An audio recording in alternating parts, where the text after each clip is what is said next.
Hello, this is Mike, NoStressMike.com. You hear me talk about the Hoi Chi, and I use manipulation of the Chi. The Chi is the energy in the body. It's real complicated trying to explain what it is, but what it is, it's the energy that moves or makes the body function. Either functions well or it doesn't function too good. And I'm always amazed when I come to so many people, and this is the majority.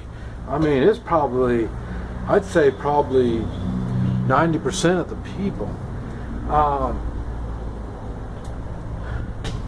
When they're young, and young can be anything from 50 on down to, I want to say, 21. Really,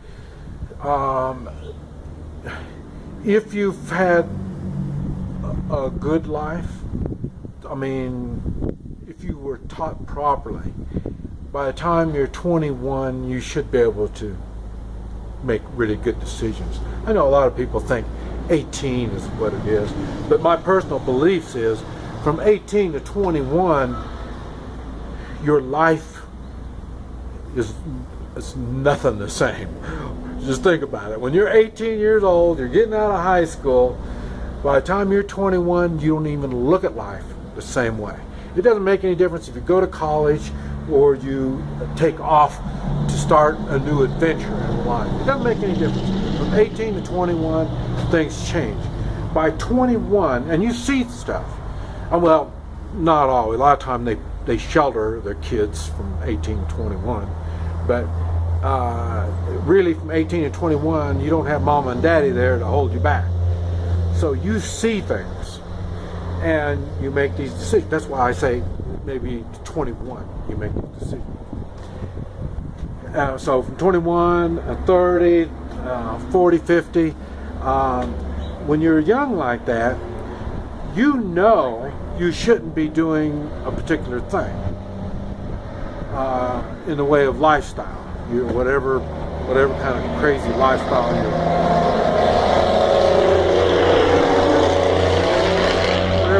lifestyle you're working on, you know you shouldn't be doing it, but you go on and do it. And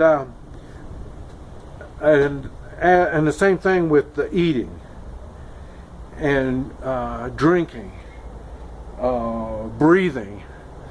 You know, you continue doing stuff even though you know it's not right. And it always just amazes me when I'm working on somebody and I find these spots and I explain to them what's causing it, and they know it.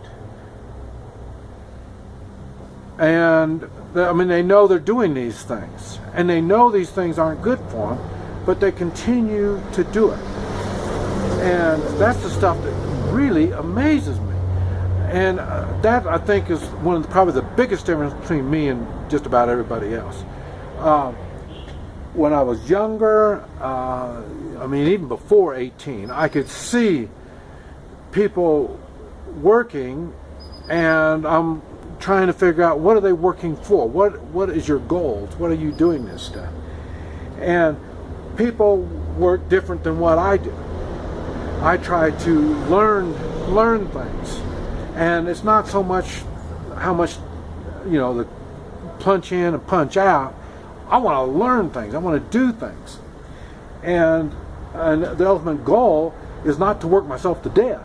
You know, so, and then even my own family, like I said, we've owned restaurants. Most of them with the family is restaurants. I've gone into all kinds of stuff. Why? Because I saw what the restaurant would do to them. I mean, restaurant is hard work, and I could see it was. And I would work in the restaurant, and then I would do other things. Like I say, my last restaurant was a nightclub, and I worked from really about 5 o'clock to midnight, or 1 o'clock, 2 o'clock maybe.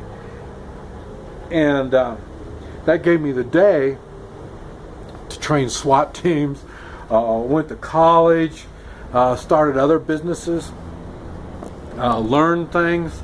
But what I'm saying is I knew I couldn't continue being in the restaurant business because I saw what happened to them.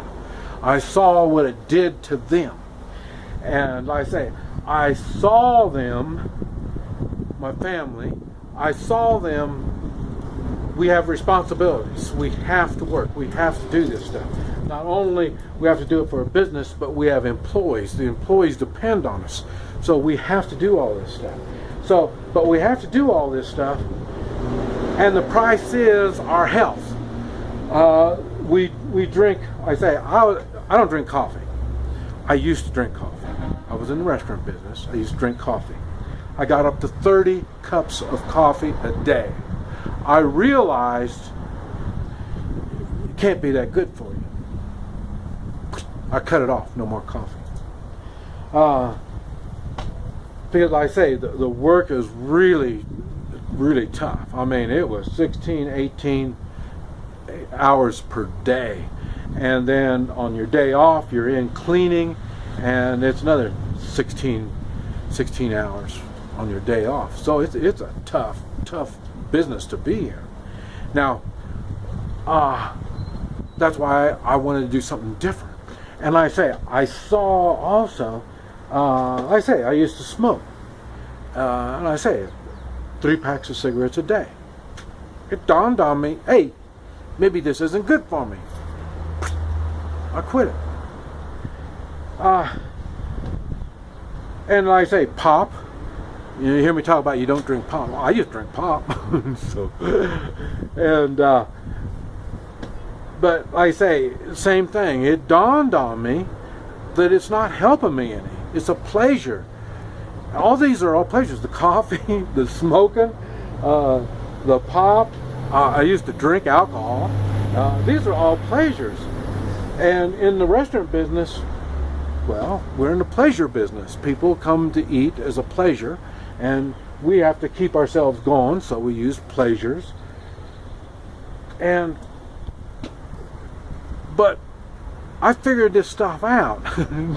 I wonder, how do people not figure this out? And then, like I say, when I became really clean cut in my early 50s. That's when I pretty much kind of weeded out everything that hurt me. But it took me time. I'd weed out one, and I'd weed out the other, and just run on down the line.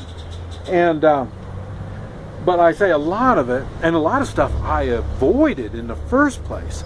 Like I say, just everybody in my family was on medication, and it didn't seem to do them a whole lot of good. I mean, yeah, they could function, but I thought the idea was to be as good or better than what you were before whatever happened to you. I thought that was the idea. And so I would watch them, and they would take the medication. They'd move slower. They could do less work. They didn't have the strength. You could see their health deteriorate. We're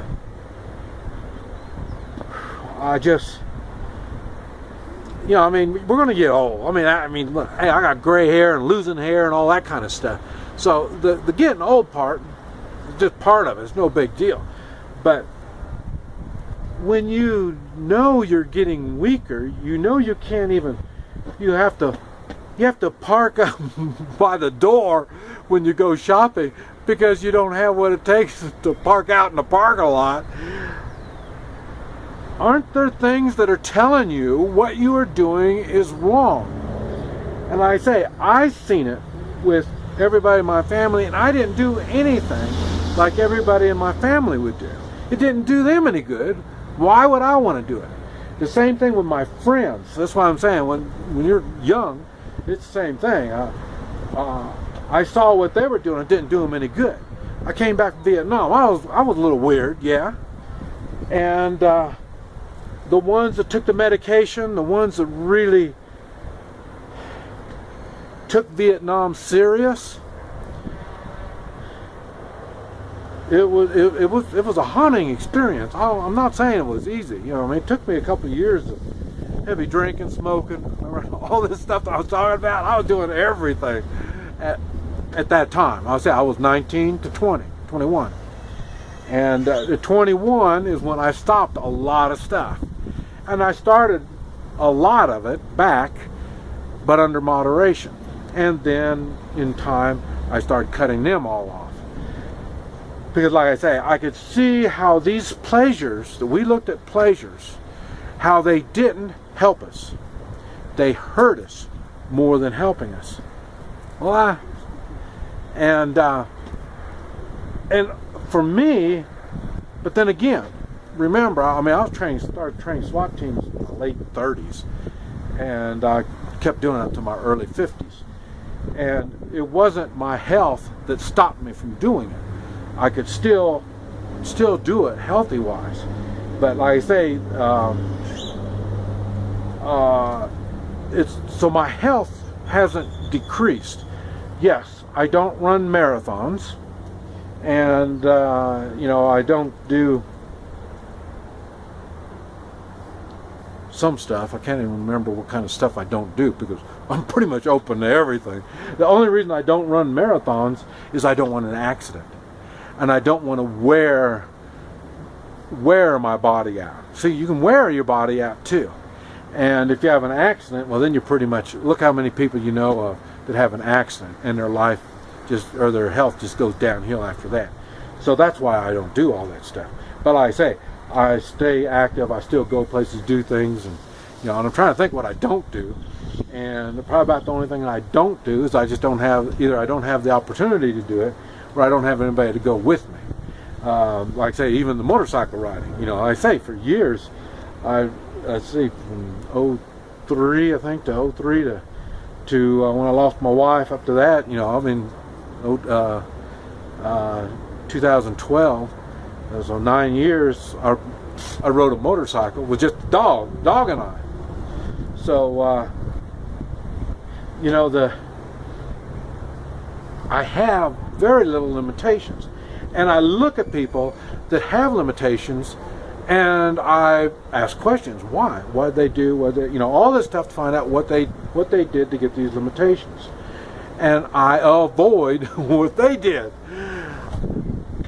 I can't be the only one like that. I mean, we know we do things we shouldn't do, and we need to stop doing them, and we need to start taking care of ourselves, especially. And then once you get, you know, like I always say, when you get to 60, you go through a change, and it's hell. For me, I didn't have no problem going through a change at 60, but a lot of people do. And why? Because they've accumulated all that nasty stuff all this time, and now it's time to pay for it.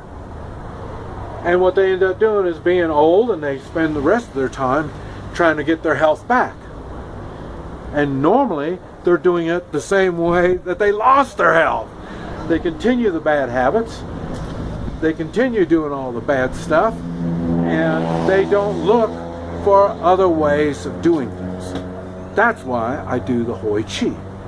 I give people options. I explain, first I show them what's happened to their body, and I explain why these things made your body do this stuff. Okay. So once you understand what it is that you're doing and how it's affecting your body, well then, hey, come on, you can do whatever you want. I don't care. It's not my body. I'm just showing you what's going on in your body. So think, look at other people, see what they've done, good or bad, and maybe it's an option for you. This is Mike, NoStressMike.com.